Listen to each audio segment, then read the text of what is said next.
मैं आपको एक मजेदार कहानी सुनाने जा रही हूँ।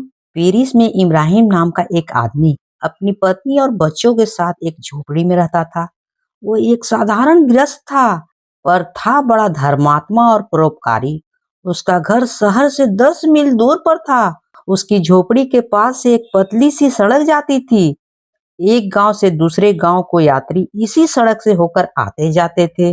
मार्ग में विश्राम करने की कोई जगह न होने के कारण यात्रियों को इब्राहिम का घर का दरवाजा खटखटाना पड़ता था। इब्राहिम उनका उचित सत्कार करता था। यात्री हाथ मुंह धोकर जब इब्राहिम के परिवार के साथ खाना खाने बैठते, तो खाना खाने से पहले इब्राहिम एक छोटी सी प्रार्थना करता और ईश्वर को उसकी कृपा के लिए धन्यवाद देता था। बाद में अन्य सभी व्यक्ति भी उस प्रार्थना को दोहराते थे। यात्रियों का इस प्रकार सत्कार करने का क्रम कई सालों तक चलता रहा, पर सदा सबके दिन एक से तो नहीं होते। समय के फेर में पड़कर इब्राहिम गरीब हो गया। इस पर उसने यात्रियों को भोजन देना नहीं बंद किया।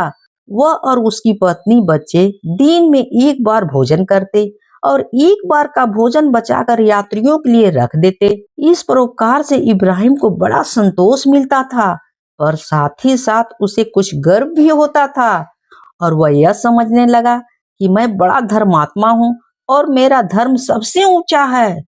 एक दिन दोपहर को उसके दरवाजे पर एक थका हारा बूढ़ा आया। वह बहुत कमजोर था। उसकी कमर झुकी हुई थी और कमजोरी के कारण उसके कदम भी सीधे नहीं चल रहे थे। उसने इब्राहिम का दरवाजा खटखटाया।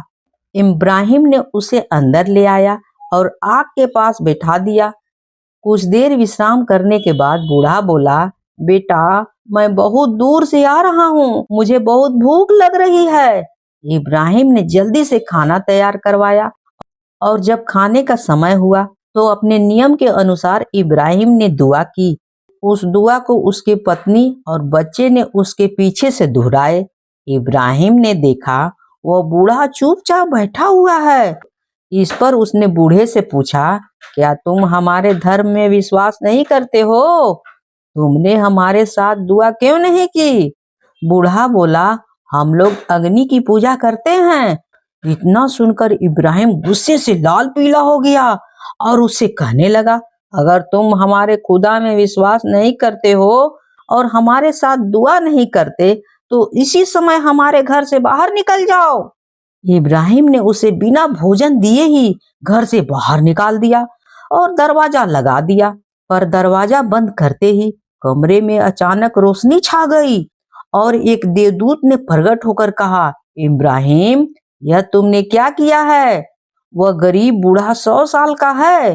भगवान ने इतनी उम्र तक उसकी देखभाल की है और एक तुम हो जो कि अपने को भगवान का भक्त समझते हो, फिर भी तुमने उसे एक दिन भी खाना नहीं दे सके, केवल इसलिए कि उसका धर्म तुम्हारे धर्म से भिन्न है। संसार में धर्म भले ही अनेक हो, पर भगवान या खुदा सब प्राणियों का परम पिता होता है और सबके लिए वही एक ईश्वर है। यह कहकर वह देवदूत आंखों से ओझल हो गया। इब्राहिम को अपनी भूल मालूम हुई और वह भागा भागा उस बूढ़े के पास पहुंचा और उसने उससे क्षमा मांगी। बूढ़े ने उसे क्षमा करते हुए कहा, बेटा, अब तो तुम समझ ही गए होगे कि भगवान सबका एक है।